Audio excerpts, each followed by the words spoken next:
Hello everyone, it's Silvia. Welcome back to my channel. Today we're going to have a look at a few decks that I want to buy in September. And as a matter of fact, it's not going to be just a few. There's a lot of decks that are going to be released in September.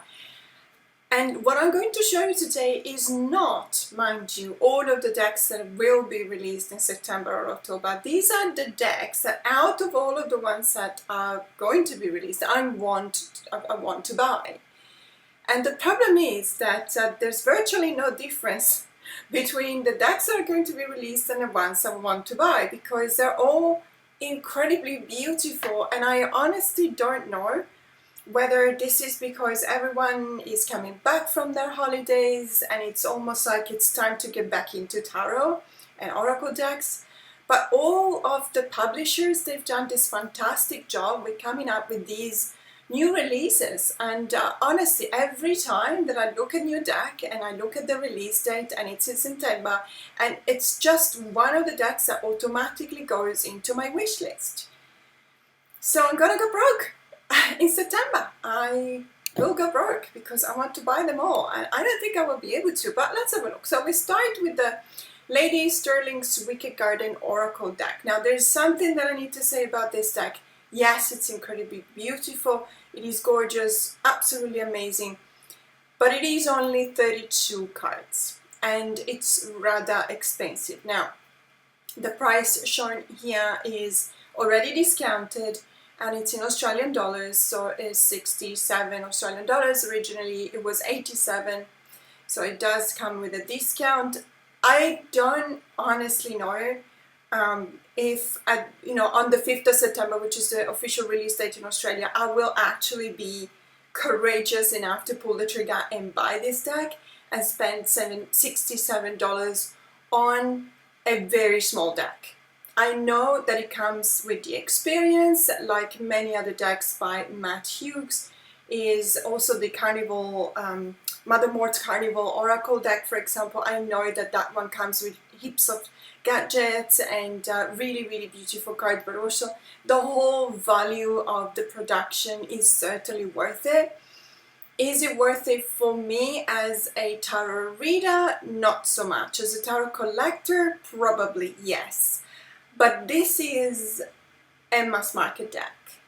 So, when I'm buying a deck just for collection purposes, of course, I'll be willing to spend $67, but generally speaking, I also know that mass market decks will stay around for a while, and it is very possible that I might be able to find one secondhand, or there might be a further discount, or I might get a voucher from Amazon. There's a number of things that kind of stops me from purchasing this deck, or from knowing that I will be able to click on the buy button on the 5th of September. I'm just going to show you the deck because it's absolutely stunning, and it's up to you whether you want to buy it or not. You will do your own research as you always do and decide for yourself. Okay, so as we can see here, really beautiful from the start. It looks so much like a cover from like a fantasy book. So many fantasy books with this kind of a cover, or let's say design on the cover. So it does look like it comes with a lot of stuff. I see here, for example, it calls it the hardcover storybooks, which is really gorgeous. And there's a notebook as well, and there's a key as well. And the cards are just absolutely gorgeous, as you can see. Another thing that I have to say that I really don't understand why, but this is I believe the second oracle by the same creator that is absolutely stunning, but it doesn't come with keywords. So you can see a sample of a card here, really gorgeous, absolutely stunning graphics. The name is Belladonna, which is referring to a poisonous plant, let's say. And then what we can see at the bottom of the card here is Atropa Belladonna, which is I believe the Latin name for this plant. So unless I already know what this specific plant does and what the properties are, what the energies related to that and the vibes and everything, I will not be able to use this deck unless I always go back and forth between the cards and the guidebook, which is not a big deal. However, and it shouldn't be, if you're into it, absolutely go ahead and buy this deck. But for me, it kind of is a deal breaker because I have to draw a line somewhere. And the lack of keywords in a deck that I know I don't have the necessary knowledge to use straight away, it is a bit of a deal breaker. However, looking at the cards, I'm hesitating because they are so gorgeous. Lady Sterling, Mariel Sterling, talking about the character, Balanis, Hamadryad. This is such a beautiful card. It's so gorgeous. And I would love for that to be a keyword and try and immediately bond with this card. But that's okay. Daffodil Narcissus, so definitely we get to know the Latin name. Deathcap, Amanita phalloides.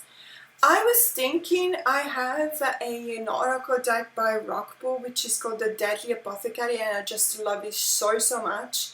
It is really gorgeous, and I also met the creator because I went to the tarot conference in Western Australia, and she was one of the speakers there, and she talked extensively about the Death Cup. So I actually do know a couple of things about this card, and I will be able to probably use it without going to the guidebook, but not for all of the other cards. So we got the Death's Head Moth, another really gorgeous card, Acherontia Atropos, and then the Hellebore, of course. Really beautiful. I mean, the colors, the graphics, and I like this really beautiful, gorgeous Art Deco kind of borders. They give it a really nice vibe. Henbane, and another sample that we have here, Orchid Mantis. Look how beautiful this is. I really love these cards. But you know, putting everything on a scale, knowing that it's that expensive, there's only 32 cards. Maybe this will be in my wish list, and it is in my wish list, but I'm not entirely sure that I'm going to pull the trigger on this one. Which, you know, it may help because it may mean that I might be able to save that money and buy something else instead. But let's have a look at the rest. So another deck that I really want to purchase in September, it's going to be released on the 6th of September 2025, obviously. This one is a tarot deck. It's a tarot deck that has been released by Los Carabeo, and the author of this deck is Pietro Turino. I know of Pietro because I know that he actually calls himself with a Japanese name. I think he's adopted the name Ukiyo. I'm not entirely sure, but he does have his own website, so I do recommend checking it out if you're interested. Obviously, this expresses his passion for everything that is Japan, and I completely share into this passion. Ukiyo is basically another name for the floating world, and obviously there is this sense of atmosphere. So, you know, in Italy we had those years that we call that la dolce vita, the sweet living, let's say, and I would say that Ukiyo refers to a similar kind of approach to life, although in a different era, because we're talking about in the 17th century, but it is described in this pleasure-driven culture of Edo, which is Tokyo, the ancient name of Tokyo, Kyoto and Osaka. So what I like about this deck, and it's not just the fact that that's the obvious thing, and it's not just the fact that it refers to anything Japanese, which I always love, but it's also that it actually looks incredibly beautiful. So I will just show you the cards, and let's go back here. So as you, if you know of the decks released by Los Carabeo, this one is one of the, I don't think that they call it their luxury items, but this one is not coming in a tuck box, so obviously it is a little bit more expensive than the tuck boxes. It does not come in one of those matryoshka-like kind of boxes with two parts that you know, close like this. This one is a normal two-part box. I have got nothing against it. I do, however, feel that the other ones, the other boxes that, let me just grab one just to show you because it's just easier. So this one is the Murder of Crows, and as you can see, it just opens up.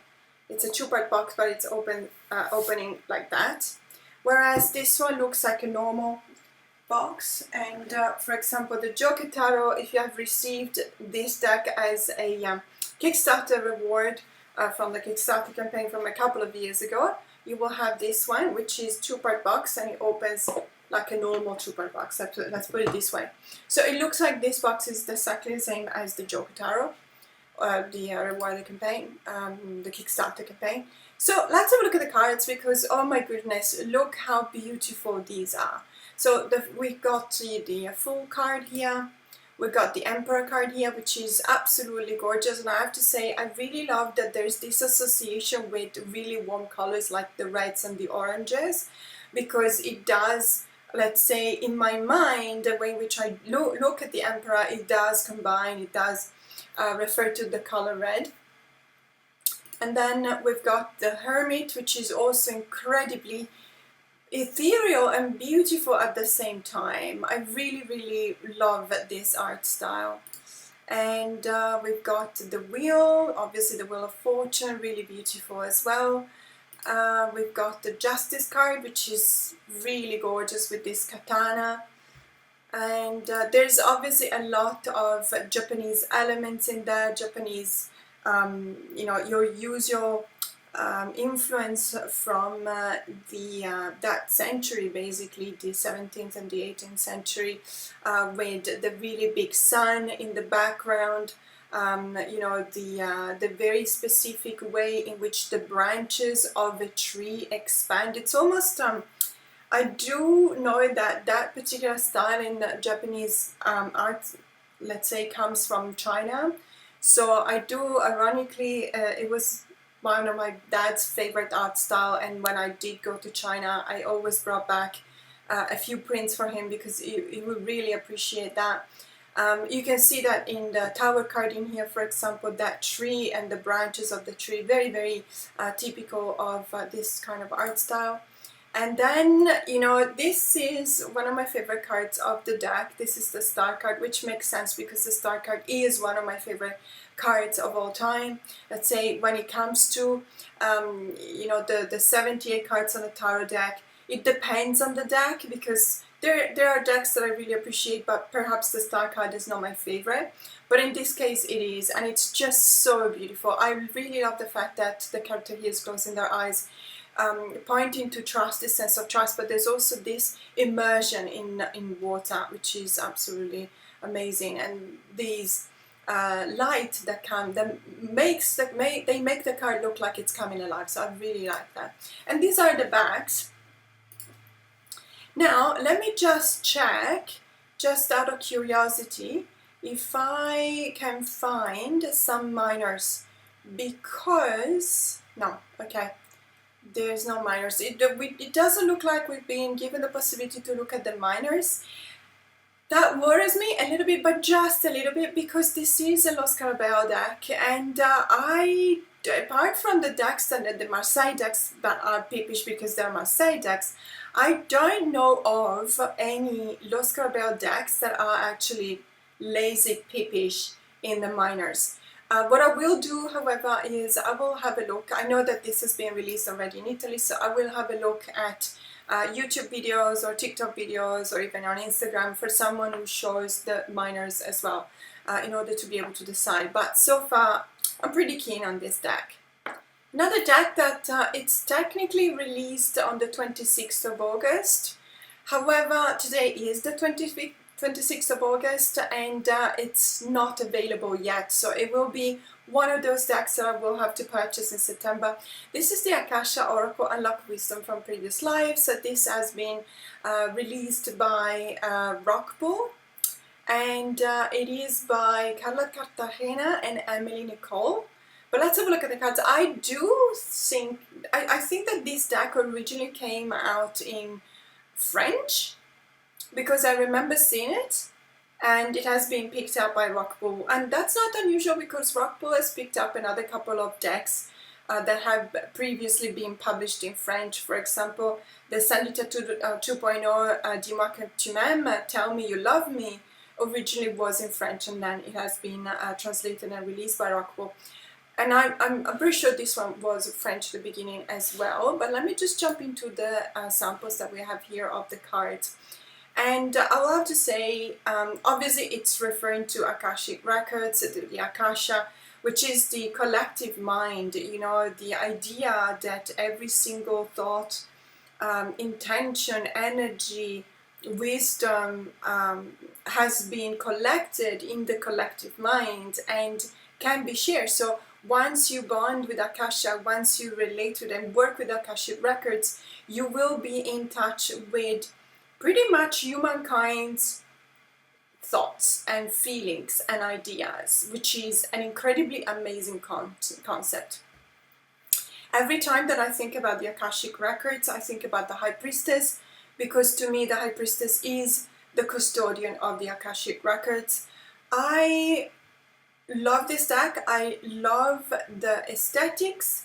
I don't know yet how I'm going to work with it or how I'm going to incorporate it into my practice, but it's something that it's not uncommon for me. I don't always know, especially when it comes to oracle decks. If it's a tarot deck, it's pretty easy, but an oracle deck doesn't always come to me when I already know how to use it. And it's fine. It just means that I have to bond a little bit with the deck, and then the deck will let me know, you know, what it prefers to do. Really beautiful. We see the box here and some of the cards here. So owing, happiness, battle, karma and movement. I'll have to say this one looks like it will pair up really nicely with the Lubanko Tarot. It just gives me this kind of vibes and idea because of the aesthetics. Look at the card, the karma card. We also have the name of the flower, this is Camellia. And then we have the sunflower with imposter, which is really interesting. We'd love to read the entry for the imposter. And the way it's associated with the sunflower. Balance with olive tree. And rejection with the yellow carnation. And then what really pricked my antennas was the fact that we have the possibility to look at a couple of entries from the book, the guidebook. And so we see, for example, some of the things that you can do when you access the Akashic Records in order for you to be able also to understand your past lives. So there's a number of things that are very intriguing for me of this deck. As you can see here as well, for example, I was born on the 17th of February, so obviously I can do all of these kind of calculations in order to be able to understand my personal role, my personal location, let's say, in the Akashic Records, which is always fascinating. And then we have a couple of, okay, we got the introduction, it's showing us another card as well. We have a couple of samples from the writings on the guidebook. We have a spread as well, a 13-card spread, which is always very interesting. I love it when I can use more than 3, 4, 5, 10. So this is a sample of what you will find about the cards. So we've got number 6 with association and the straw flower. This card refers to a union. Depending on the theme of the reading, it will have to do with the work connection, love, relationship or partnership. The association card invites you to not isolate yourself, but to forge ties and contacts in order to move forward. Depending on the other cards in the spread, it will indicate a positive or a negative association. The straw flower symbolizes union. I like it. It's short and simple, but it's very effective. It really lets you know what you should be looking for and how to work with this card. So I'm okay with it. It's fine. And then love, for example, with Jasmine, this is number 25. The love card is all about romantic love, but your inner kindness and the esteem you have for yourself and others as well. This card also indicates need to be loved in combination with the network card, the card 33. This card is a sign of kindness or a need to show love. In association with the sticks card, number 36, it will refer to a relationship that is doomed to fail or unrequited love. Jasmine symbolizes love. Absolutely like it very much. So I'm really looking forward to this deck. Let's have a look at another one. So there's another September release, and this deck has also will be released by Rockpool. It is by Emily Balivet, and it's called the Mystic Psyche Tarot. So it's a tarot deck, not an oracle deck. If you pay attention, Rockpool doesn't often release, let's say the percentage is like probably 80% oracle decks and 20% tarot decks of the decks they release. When they do release a tarot deck, it's I would say almost always something that I like and something that I purchase, and I'm happy that I purchased. So I don't know whether it will be the case with this one or not, but it is in my wish list, will be released on the 16th of September, and it looks absolutely stunning for what I can see. So let's just have a look, jump into it. So we've got, you know, the usual larger kind of box. When it comes to tarot decks, Rockpool just gives you a larger box, obviously because it comes with a larger book as well. These are some of the cards we can see. I'm thinking we can see, for example, the Justice card, the Lovers card, and yeah, I can't really read the smaller number on top of the card, but in any case, it does not look like it's a pippish deck, so it would be very interesting to see all of the other cards as well. So the other cards were, for example, the Six of Wands, the Strength card, the Lovers, and the Knight of Pentacles. I really like the backs as well. So then we are given a little bit of a sneak peek of the introduction. You know, the Fool card, it talks about the symbolism. Embarks on a journey driven by desire to discover the infinite possibilities of life, trusting that the earth will rise up to meet his feet. Liking that really direct approach. Again, there's a little bit about the symbolism, there's a little bit about the meaning, and then there's also a little bit about the reversal and how to read it. And at the end, there's also a couple of keywords: beginning idealism when you read it upright, or wasting time and unlucky when you read it in reverse. So you don't really want much more than this, I think. So it would be really interesting to see whether, you know, this stays like that for all of the cards, and I mean also the minors, because this is obviously a major, and it's easier to write more about the majors than it is about the minors. That's what we see in a lot of little white books. So the Wheel of Fortune, and then the Minor Arcana. So it starts here by associating, telling you about the association between the elements and the suits. And then we got the Ace of Cups. So it does give you the same amount of information, so that makes me happy because it's always something that I appreciate. Now we got the Magician, very intense, by the way. The face is very powerful, the eyes are very piercing, and because obviously the Magician is always breaking the fourth wall, that's the meaning of also the Magician. You know, just knowing and being aware of your resources and knowing how to use them. This is a very intense kind of gaze that we can see. Then the Lovers card, really beautiful. I like the colors as well. I like the fact that they're very busy. So it looks like a very, how should I say this?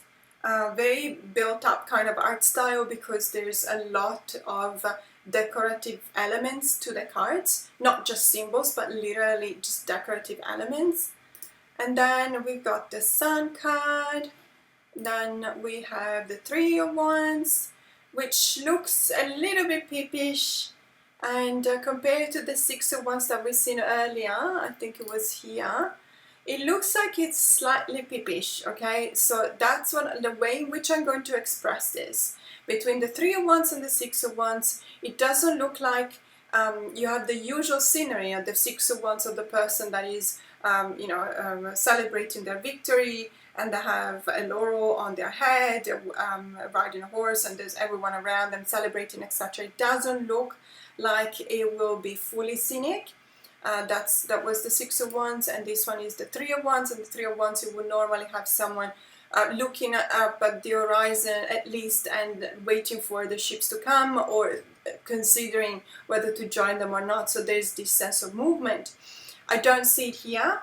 I reserve judgment because, okay, for what I can see, it is pippish, but it's still really beautiful. So it's not the kind of pips that I would, for example, classify as lazy. It really doesn't feel that way, but we need to know everything about it. So this is the Eight of Swords, and I would say It is spot on for conveying the message of being locked up in a cage of your own making, and also it really conveys this sense of anxiety that builds up for the Nine of Swords. But it is, again, not entirely cynic. I think it's halfway between being peepish and fully cynic. And the Knight, obviously the core cards for all of the decks that we know of, even the ones that have peepish minors, they're always fully cynic. You need to show the person. The Eight of Cups, for example, is fully cynic. The way we will even think of the Eight of Cups. So we've got these 8 cups that have been left behind, and this character that has just turned their backs to them and wants to walk away from a situation that feels like it's just no longer serving them. So this makes me wonder, so why was the 3 of Wands and the 6 of Wands kind of not fully cynic? Is this a deck that is going to show part of the minus fully cynic and part not? I don't know. I don't have it. Queen of Cups, really gorgeous. Really, really absolutely gorgeous. And then we're looking at the 8 of Wands, but that doesn't tell us much because the 8 of Wands is generally speaking rather peepish. I don't know. Let me know what you think about this deck in the comments below. I'm always curious about your opinion, but let's move on to another deck. So another deck that I wanted to show you because it's on my wish list for September, even though it says here release date on the October 8th. Now this one is actually the release date in the US. This is a deck that it says here Llewellyn, but Llewellyn is just a distributor. This is actually a deck that will be released in September in Australia by Blue Angel. So I'm really excited about this one. Unfortunately, we don't have a lot of images, but this is by Tess Whitehurst, and also the artwork is by Anna Novesh. Anna is really quickly becoming one of my favorite illustrators. She illustrated the Mirror Oracle, Soul Mirror, sorry, Oracle by Sunshine Connolly, but she was the illustrator, and there was a tarot deck as well. So I really like her. I follow her Instagram account. Her art style is quickly becoming one of my favorites. I really, really do like it a lot. And so I'm really excited about this deck. I can only show you this image because this is what we've been given. But as you can see, it's a very recognizable art style, I believe, probably because I know the Soul Mirror so well and I like it so much. And you know, it's a tarot deck, so it's a tarot of secrets, so it would be very interesting. And I know of Tess Whitehurst's work, let's say, so I'm really, really excited to, you know, buy this deck and see what vibes this will bring, and what way I will be able to use it in my tarot practice. Let me just quickly scroll down to see whether there's more images that have been shared, but no, I can't find anything, so be it. But I do know that this one, because if you go into the Blue Angel website, it actually says September in Australia, so that will be really interesting. So another deck that I will definitely be buying in September, even though this deck is technically being released earlier. It says here release date the 29th of July. It was not available, at least not in Australia, it was not available on the 29th of July. It actually became available only a couple of weeks ago. I have not purchased it yet, but you know, next week is September, so I'm just gonna bulk it up, bundle it up with all of the decks that I want to purchase in that month. This is the Your First Tarot, that's the name of the deck, by Victoria Maxwell and Jessica Roller, and it's a Rock Pool publication. So let's have a look, because I'm really fascinated. I cannot wait to see this deck. It just feels, first of all, it looks very much like the Marshmallow Marseille. Sorry, the name might be different. It's basically also a Rock Pool deck, and Marseille deck that has very much these kind of colors, and I believe that actually Jessica Roller is the author of that Marseille deck. So that would not surprise me, because the color palette is pretty much the same. I actually really like it. It's grown on me. I don't mind that it's very different. Obviously, when you look at the cards and the color palette, it's very different from the original RWS. I don't mind that. Somehow I feel like it actually looks comprehensively as a whole, it looks really cool. This is your first tarot, so obviously it comes with keywords at the bottom. I don't mind it. I don't necessarily need a tarot deck that comes with keywords, but I'm not gonna shun it away. I'm not gonna snob it. You know, I'm not gonna think I'm too good for a deck just because I have been reading tarot for 35 years. I will still look into a deck even if it comes with keywords. And it's also because many times I actually found that sometimes at least one or two of these keywords will be new to me, and they may actually give me a new layer of interpretation of the card. So, you know, I'm all for it. For example, here we've got the Fool with beginning, yeah, leaps of faith, yeah, innocent, yeah, trust. Okay, I know all of those keywords. Those are the keywords that I do associate with the Fool. But as I said, you never stop, at least I never stop learning. The Magician with power, magic, ritual, and manifestation. So as you can see, it's pretty much an RWS. The line work is a very RWS informed and inspired, or almost like a clone, but the colors are completely different. And I personally think that if we go beyond the first striking impression, as you know, when your brain goes, whoa, this is all wrong, if we stay with it and then we get used to these kind of colors, it looks pretty cool, and I like it. So the Devil card, the Shadow material, breaking the chains, the Three of Swords, heartache, healing journey, heart healing, interesting. Knight of Pentacles, and what have we got here? So we do get something about the guidebook as well. So we got a couple of spreads, but again the Celtic cross, of course, that we all know, and advice, action, potential, outcome spread, which is really interesting. I would definitely try that out. So this is a little bit of what we can expect, and I have to say, this is called your first tarot. Okay, so I haven't read it, but I'm expecting it to be very didascalic. So it needs to be teaching, right? It's a teaching deck. I'm expecting it to be so. So let's have a look at the Temperance card. Harmony, moderation, right action, balance, alignment, peace, calm. Okay, so all of these keywords, there's a lot of them, maybe a little bit too many, but they're all spot on. And then I can see here that it goes with empowering meanings. Harmony and balance are needed right now. Wherever you are leaning too much in one direction, bring yourself back into alignment.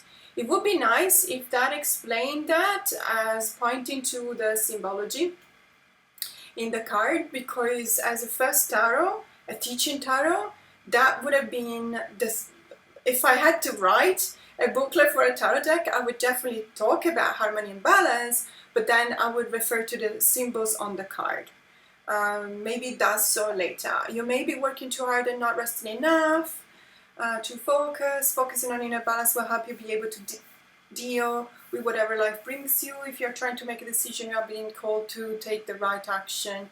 So it doesn't look like there's any reference to the symbols on the card, which is really a pity. I honestly, when we're talking about your first tarot, so we're obviously trying to target someone who starts reading with tarot for the first time, or, you know, very much a beginner. You always need to point at the symbols, otherwise, you know, you don't give that visualization context that helps out a lot of us when we begin studying something. So it's a bit of a pity. It does tell you, for example, the reverse meanings: feeling out of balance or alignment, struggling to find inner peace, taking sides of being too extreme in your thinking or action. Then there's affirmations as well.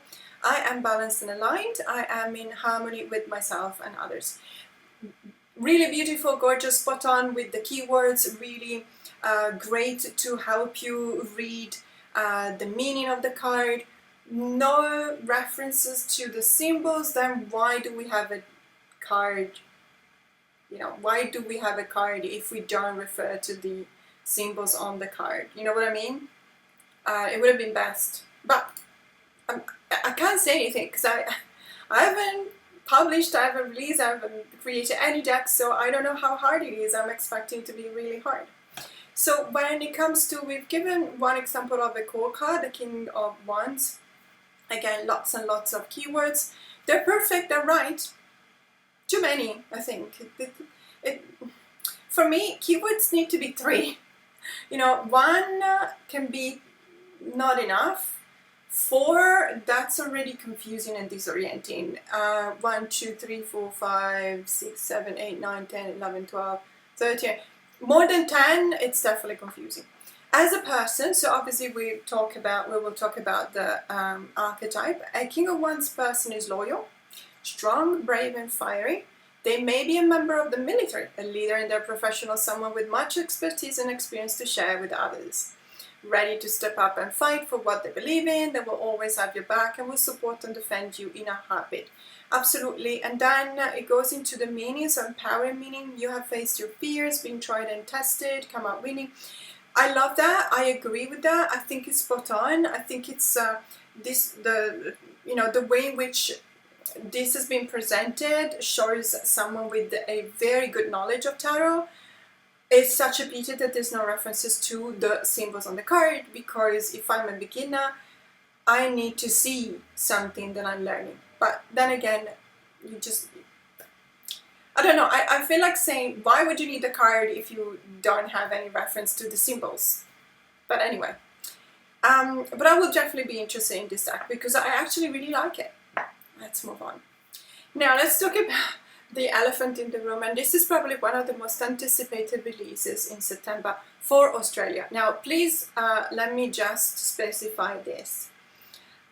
This deck is the mass market version of the very famous, very popular indie deck Bonestone and Earthflesh by Avalon Cameron, with the illustrations by my beloved Anatorian. I have the indie deck. I spent a lot of money on that deck. I don't make secrets of it. I have been very transparent about it. I do not regret it. I knew that it was going to be reprinted and picked up mass market by the time I bought it for $444 US. Yes, I know. Let's all clutch our purse at the same time. Would I do it again? Yes, because there's going to be substantial differences also when it comes to the cards themselves and the guidebook. Having said that, if I hadn't loved Anatorian's work so much, and also this deck in general, I probably would not have spent that much money knowing that it was coming out mass market. So I'm expecting a lot of you to be awaiting this release with impatience. Now, this is going to be released by Blue Angel. Because it's an Australian company, they will release it first in Australia, and as a matter of fact, in the website, it does say, in the Blue Angel website, it says that it will be released in September. I'm not entirely sure because September is next week, so unless it's at the end of September, I haven't heard of anyone who has this deck. Generally speaking, Blue Angel, they do send some decks to be showcased to some people on Instagram, etc. One of them is a dear friend of mine. She does receive decks from Blue Angel and she has not received this one yet. So I don't know whether it will be released in September, but it does say so in the website.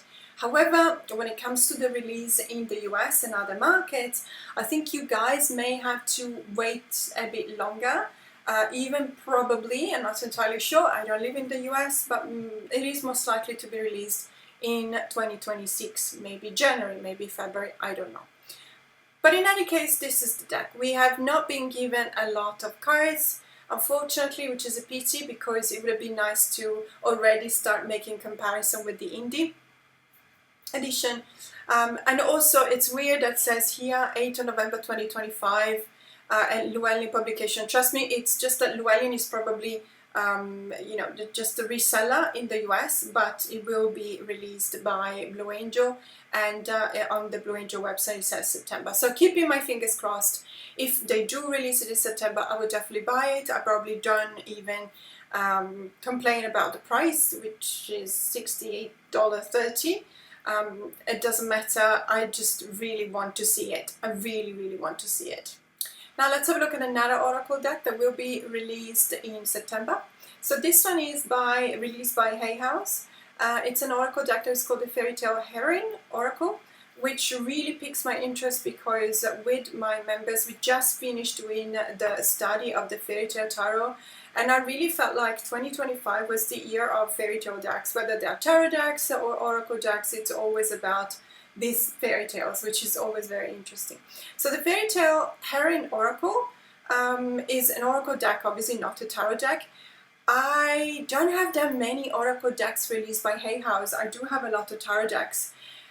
So I don't remember if I think that the size of the cards is more oracle size, but I could be wrong.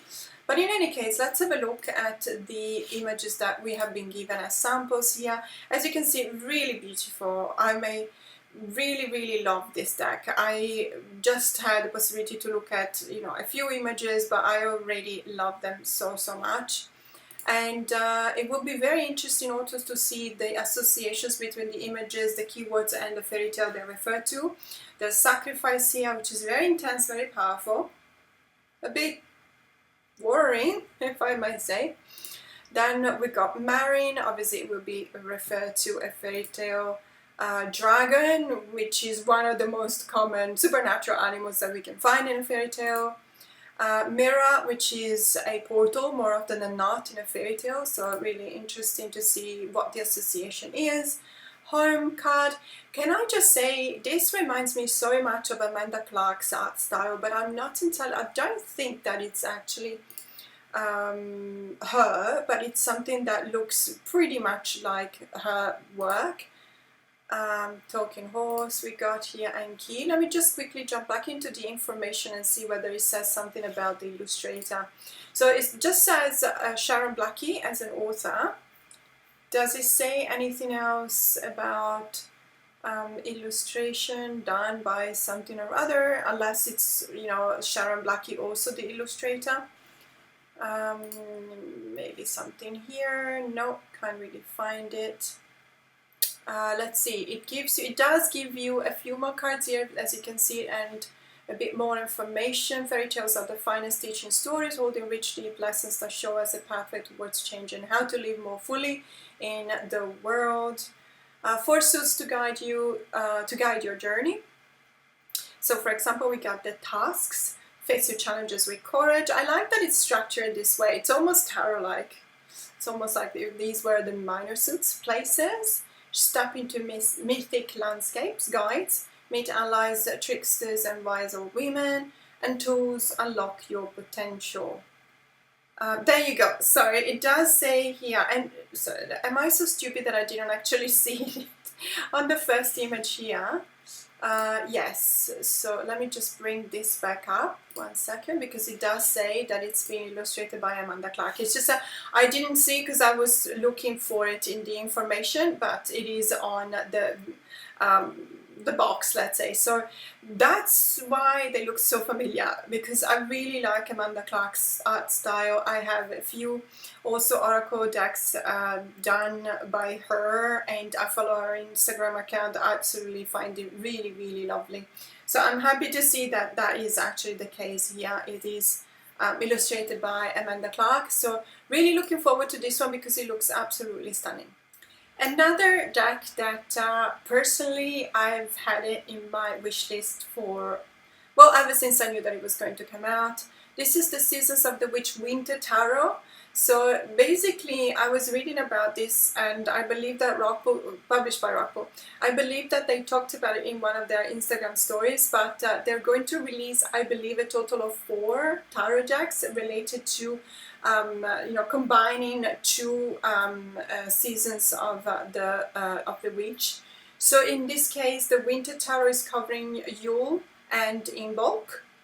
So it will be very interesting to see how they combine. Also, when it comes to the colors, because for me, Yule is all about greens and reds, and maybe the white of the snow. And Imbolc is all about those light blues, for example, you know, the color of ice, the gray and stuff like that. But in any case, it will be very interesting. It is by the same combo that has been releasing and creating also the Seasons of the Witch Oracle decks, or at least the latest ones, Lorianne Anderson and Tihana Lukovic. Let's have a look at the cards. This one will be released on September 30th, so really excited about this one. And let's have a look here. So yeah, obviously this is a very recognizable art style, because if you do have all or even a few of the Sisters of the Witch Oracles, you would definitely recognize Tihana's very specific, very beautiful, I like very much art style. It is a very evocative art style for me. There's a little bit of play on, let's say, colors used, but also this kind of minimalism in shaping human forms, for example. There's not a lot of details. What we do see details on is the faces, for example, but not necessarily the limbs or the hands, for example, which is a very interesting choice.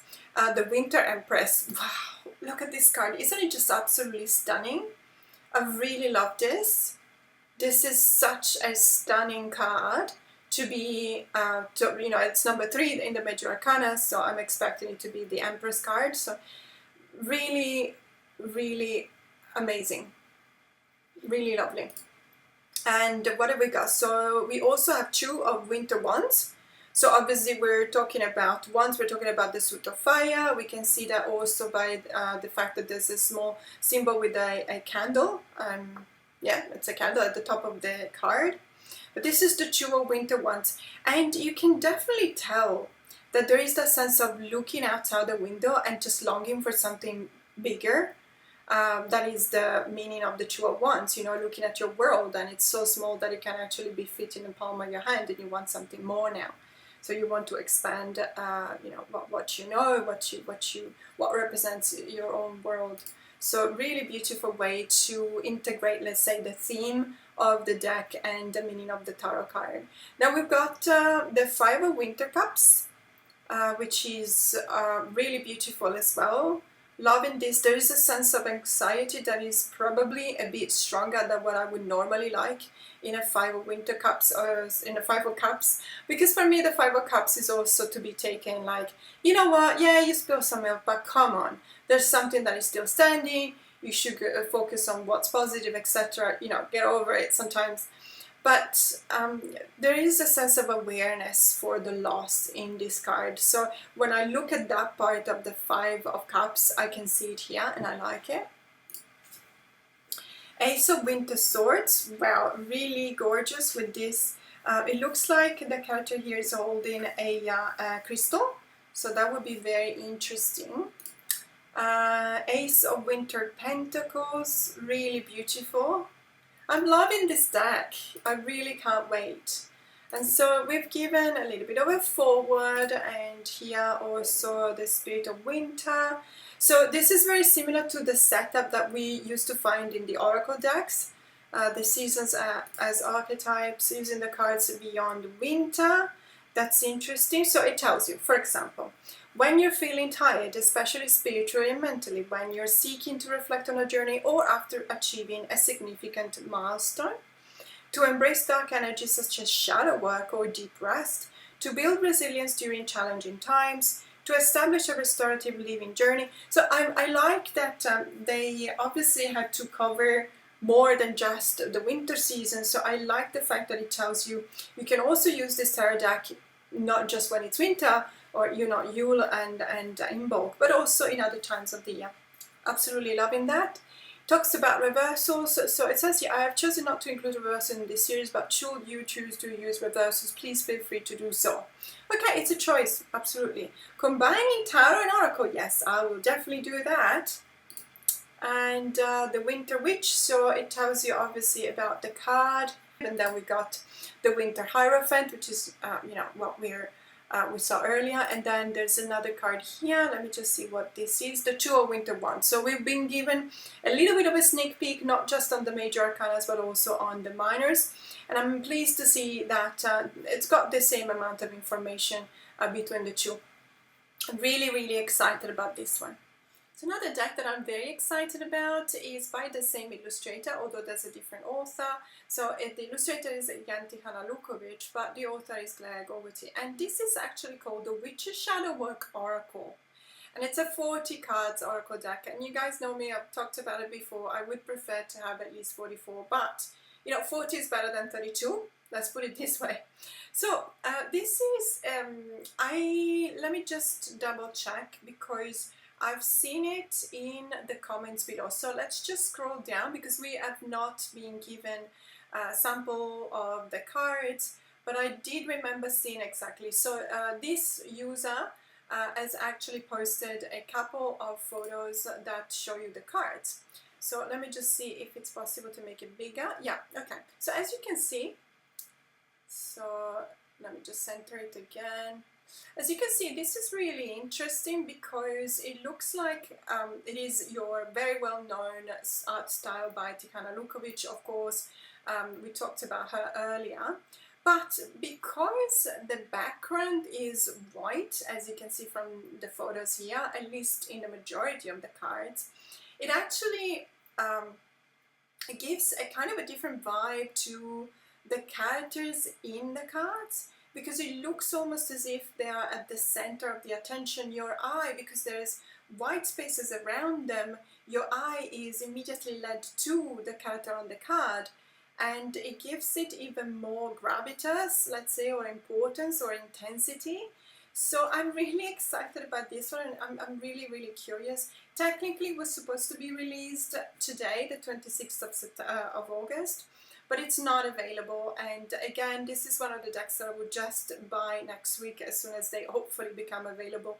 But I'm very excited about this one, because of also what I can see about the keywords. So it looks like we're talking about archetypes rather than keywords. So we've got the inner child, the mediator, the authentic self, the hare, the forest, the mask, the circuit, the snake, etc. So it is really interesting, and I am very excited about this one, and also because of the possibilities that I will have to pair it up with the tarot deck that will be released at the end of September, but also to use it together with the other oracle decks of the Season of the Witch, because it feels like it will pair up really nicely with those ones. And last but not least, I wanted to talk about the Lubanko Tarot by Emily Lubanko. I do have the indie edition of this deck. I am very excited about this mass market release that will be published by Llewellyn. First of all, because Llewellyn is fantastic when it comes to companion books. They're just absolutely amazing by themselves. They justify the price. And also because, to be honest with you, comparing to what was the first one, the first deck we talked about, that was Matthew's Oracle deck, for example. 32 cards, $90 on the one hand, you know, and the Lubanko Tarot with 80 cards and a 188-page guidebook, $57. You know what I mean? When you're a collector, but also especially probably when you're a tarot reader, you actually pay attention to the price tags, because these are instruments that we're going to use if we're reading with them. And you know, it becomes something you kind of, or at least when it comes to me, I actually pay attention to the price tags, because you know, it will be a deal breaker sometimes when I know that I have to spend almost 100 Australian dollars on a deck that comes with only 32 cards. We will see, we will see. It must have a lot of other reasons for me to actually pull the trigger and buy that deck. But in this case, I have absolutely no hesitation whatsoever, because I'm really looking forward to it. As I said, I do have the indie edition, but I cannot wait to dive into the guidebook, but also in the alternative cards that have been published. Now let me just double check if I can show you some of these cards, the ones that we have been given as a sample, because I've talked about it in another videos before. Unfortunately, YouTube has implemented very restrictive kind of algorithms that spot nudity, and they will demonetize the video. There's absolutely no way to, you know, work around this, and I believe that it's just because they're trying to fine-tune the way in which the algorithms work. We're talking about machine learning, so obviously there is a process here that's, you know, that there's a certain kind of improvement that needs to be done, but you can only improve the algorithms by feeding them you know, more cases to look at. So obviously for now they are being very restrictive. I had one video demonetized a few months ago simply because there was nudity in some of the cards, and I'm not gonna have it done again. So I'm always being incredibly careful, you know, whenever there's some intense or potentially triggering kind of what is thought to be a potentially triggering kind of image. Having said that, I do remember reading that some of the cards that were the most intense ones that belonged to the indie version of the Lubanko Tarot have actually been replaced. So, you know, keeping our fingers crossed, let's just have a look at and see what we've got here. So obviously this is the box with a really beautiful image, and this is the full card. And we've got the High Priestess. I'm just gonna skip on the next one and show you this one. So this is the Emperor. This is probably one of my favorite emperors of all times. My top emperor, my number one, is of the Akasha House Tarot, because that Emperor card is just all the feels for me. But this is a close second, and it's absolutely gorgeous. And these are the backs.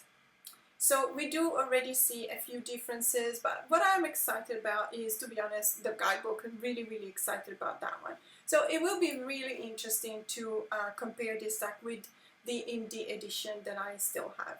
Now that was it for today. Just one thing that I wanted to say that I'm not entirely sure, because I double checked with the Llewellyn website, and it looks like the publication date is actually in October. From the Llewellyn website, but in here it says 4th of September 2025. I don't think that they're going to release in Australia first, because Llewellyn is an American company, but I have absolutely no idea. We'll see. In any case, I wanted to include it in this video because it does say September. What are the decks that you're going to buy in September? Do you have a wish list? Let me know in the comments below, because I'm always on the lookout for other decks that I may have missed. So let me know, please. But for now, have a great day. Bye!